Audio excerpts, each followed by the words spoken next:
ఈరోజు పెన్షన్ పంపిణీ కార్యక్రమంలో పాల్గొన్న వార్డు కౌన్సిలర్ చందు గారికి, బండ్ల శ్రీనివాసరావు గారికి, బండ్ల బ్రహ్మం గారికి, అలాగే నరసింహరావు గారికి, మరి అలాగే సచివాలయం హెడ్మెన్ శ్రీలక్ష్మి గారికి, సచివాలయం సిబ్బందికి, మాధ్యమిక ప్రజలందరికీ కూడా నమస్కారాలు తెలియజేసుకుంటున్నాను. కూటమి ప్రభుత్వం అధికారంలో రాకముందే రాష్ట్ర ప్రజల యొక్క ఆర్థిక అవసరాలను దృష్టిలో పెట్టుకొని సూపర్ 6 పథకాలకై రూపకల్పన చేయడం జరిగింది. ప్రధానమైనది రాష్ట్ర ప్రజల యొక్క ఆర్థిక పరిస్థితి దృష్టిలో పెట్టుకొని ప్రతి ఒక్కరికి ఆర్థికంగా చేయూతనివ్వాలని చెప్పి ప్రవేశపెట్టినటువంటి సూపర్ 6 పథకాల్లో అతి ముఖ్యమైనది మొట్టమొదటిది ఎన్టీఆర్ భరోసా పెన్షన్ పథకం. ఈ ఎన్టీఆర్ భరోసా పెన్షన్ పథకాన్ని అన్న నందమూరి తారక రామారావు గారు 1984లోనే 30 రూపాయలతో ప్రారంభించిన ఈ పెన్షన్ పథకాన్ని ఈరోజు మన ముఖ్యమంత్రి చంద్రబాబు నాయుడు గారు 4,000 రూపాయల నుంచి 15,000 రూపాయల దాకా వివిధ వర్గాలకి ఆర్థికంగా పెన్షన్ కార్యక్రమాలు ఇవ్వడం జరుగుతుంది. ఈ పెన్షన్లు కూడా అన్ని వికలాంగులకు, అలాగే మరి అవ్వాతాతలకు, మరి అలాగే భర్త చనిపోయిన స్త్రీలకు, ఒంటరి మహిళలందరూ కూడా 4,000 నుంచి 15,000 రూపాయల దాకా వారి యొక్క ఆర్థికంగా వారిని ఆదుకోవడం కోసం వారి ఎత్తున పెన్షన్లు ఇస్తున్న రాష్ట్రం మన ఆంధ్ర రాష్ట్రం అని చెప్పుకోవడం ఈ సందర్భంగా నేను తెలియజేసుకుంటున్నాను. భారతదేశంలో ఏ రాష్ట్రం కూడా మరి 1,500 మించి పెన్షన్ ఇస్తున్న దాఖలాలు లేవు. ఒక మన రాష్ట్రంలోనే 4,000 నుంచి 15,000 రూపాయల దాకా పెన్షన్ పంపిణీ చేస్తున్న కార్యక్రమం మన రాష్ట్ర ప్రభుత్వం, మన ముఖ్యమంత్రి చంద్రబాబు నాయుడు గారు, అలాగే డిప్యూటీ సీఎం పవన్ కళ్యాణ్ గారు కూడా ఈ కార్యక్రమాన్ని విజయవంతంగా నిర్వహిస్తున్నారని చెప్పుకోవడం ఈ సందర్భంగా నేను తెలియజేసుకుంటున్నాను. అలాగే సూపర్ 6 పథకాల్లో మరో ముఖ్యమైనది అన్నా క్యాంటీన్లు. పేద ప్రజలకి అతి తక్కువ ధరకే అన్నం పెట్టాలన్న మంచి ఉద్దేశంతో వైఎస్ఆర్ పార్టీ ప్రభుత్వ అధికారులు ఉన్నప్పుడు మూసివేసిన అన్నా క్యాంటీన్లు తెరిచి మరలా కేవలం 5 రూపాయలకే 3 పూట్ల భోజనం పెట్టుతున్న ఘనత ఈ కూటమి ప్రభుత్వంగా చెప్పుకోవడం ఈ సందర్భంగా తెలియజేసుకుంటున్నారు. ఆ తర్వాత మరో ముఖ్యమైన పథకం తల్లికి వందనం.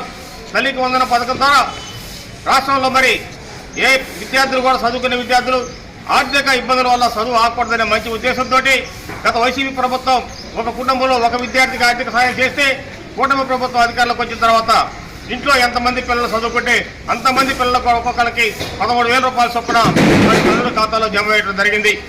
అలాగే ఆ తర్వాత దీపం పథకం ద్వారా ప్రతి ఇంటికి ఉచితంగా గ్యాస్ సిలిండర్లు ఇస్తున్నాం.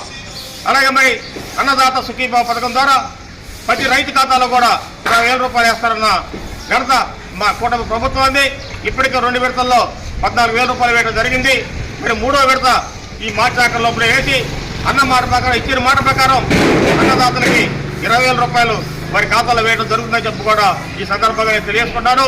అన్నదాతలకు ఇదే కాకుండా వారు పండించిన పంటలకి వరి పంట కానీ, పత్తి కానీ, కంది కానీ మరి కొనుగోలు చేసిన ప్రభుత్వం కొనుగోలు చేసిన 24 గంటల్లోనే రైతు ఖాతాల్లో డబ్బు జమ చేసిన ఘనత ఈ కూటమి ప్రభుత్వాన్ని.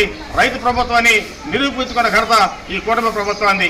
మరి గతంలో వైసీపీ ప్రభుత్వం అధికారంలో ఉన్నప్పుడు రాష్ట్రాన్ని ఆర్థికంగా దెబ్బతీసి రాష్ట్రాన్ని అప్పులమయం చేసిపోయిన రాష్ట్రాన్ని ఆర్థిక వ్యవస్థ సక్రమంగా లేకపోయినా కూడా మన ముఖ్యమంత్రి చంద్రబాబు నాయుడు గారు ఆయనకున్న పరిపాలన అనుభవంతో ఈ సంక్షేమ కార్యక్రమాలు అమలు చేయడం కాకుండా కేంద్ర ప్రభుత్వ సహాయ సహకారాలతో కూడా రాష్ట్రాల్లో మరి సంక్షేమ కార్యక్రమాలతో సమానంగా మరి అభివృద్ధి కార్యక్రమాలు కూడా చేపడుతూ రాష్ట్రంలో నిలిచిపోయిన పెండింగ్ ప్రాజెక్టు అయినటువంటి అతి ప్రధానమైన జలవనరులు, మరి అలాగే మరి రాజధాని నిర్మాణాన్ని, పోలవరం ప్రాజెక్టు నిర్మాణాన్ని, అలాగే వెలుగొండ ప్రాజెక్టు మరి ప్రకాశం జిల్లా రాయలసీమ ప్రాంతానికి అతి ముఖ్యమైన వెలుగొండ ప్రాజెక్టు కూడా మరి గతంలో వైసీపీ ప్రభుత్వం సగం నిర్మాణం పూర్తి కాగానే దాన్ని జాతికి అంకితం చేసిపోయిన ఘనుడు ఆ జగన్ అయితే ఈ రోజు భారీ ఎత్తున నిధులు కేటాయించి వెలుగొండ ప్రాజెక్టు నిర్మాణాన్ని కూడా యుద్ధ ప్రాతిపదికన పనిచేస్తూ దానికి మంత్రులని అధికారులు కూడా ఎప్పటికప్పుడు పర్యవేక్షిస్తూ వీలైనంత త్వరగానే 4-5 నెలల్లోనే మరి వెలుగొండ ప్రాజెక్టు ద్వారా ప్రకాశం జిల్లాకి, రాయలసీమ జిల్లాలో కూడా త్రాగునీరు, సాగునీరు అందించబోతున్నారని చెప్పుకోవడం ఈ సందర్భంగా తెలియజేస్తున్నాం. అలాగే గోదావరి జిల్లాలకి మరి కోనసీమ ప్రాంతానికి జీవనాడైనటువంటి పోలవరం ప్రాజెక్టు నిర్మాణాన్ని కూడా ఇప్పటికే 95% పూర్తి చేయడం జరిగింది. వచ్చే 2027కి పోలవరం ప్రాజెక్టు కూడా అలాగే వెలుగొండ ప్రాజెక్టు కూడా జాతికి అంకితం చేస్తామని చెప్పి కూడా ఈ సందర్భంగా తెలియజేసుకుంటారు.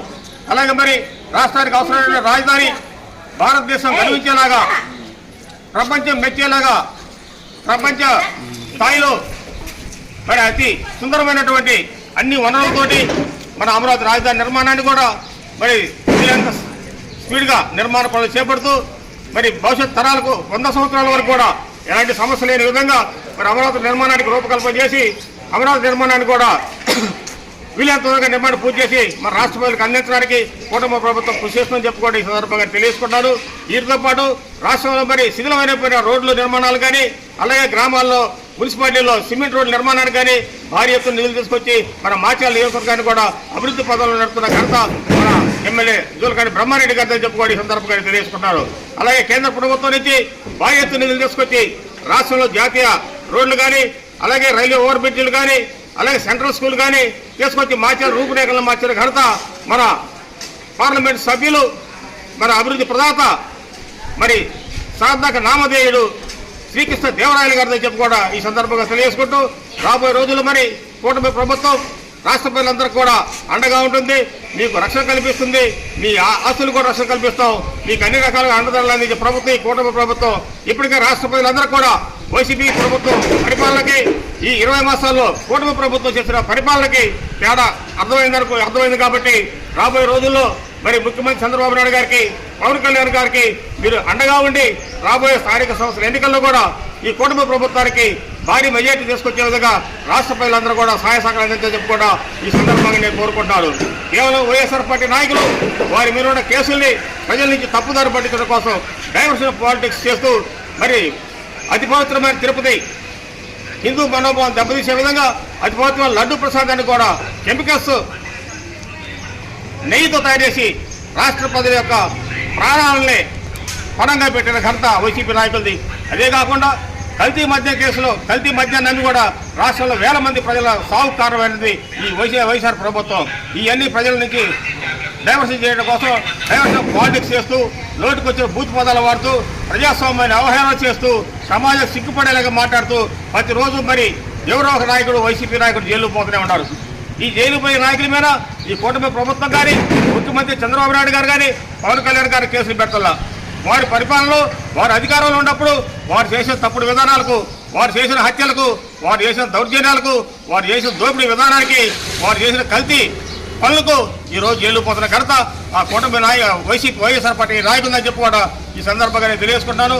కాబట్టి రాబోయే రోజుల్లో మరి ఇంత మంచి సుపరిపాలన అందిస్తున్నటువంటి కూటమి ప్రభుత్వానికి రాష్ట్ర ప్రజలు, మాచర్ల నియోజకవర్గ ప్రజలందరూ కూడా సహాయ సహకారం అందిస్తారని చెప్పి కోరుకుంటూ ఈ అవకాశం ఇచ్చి మీ అందరికీ పేరు పేరున ధన్యవాదాలు తెలియజేసుకుంటూ సెలవు తీసుకుంటాను.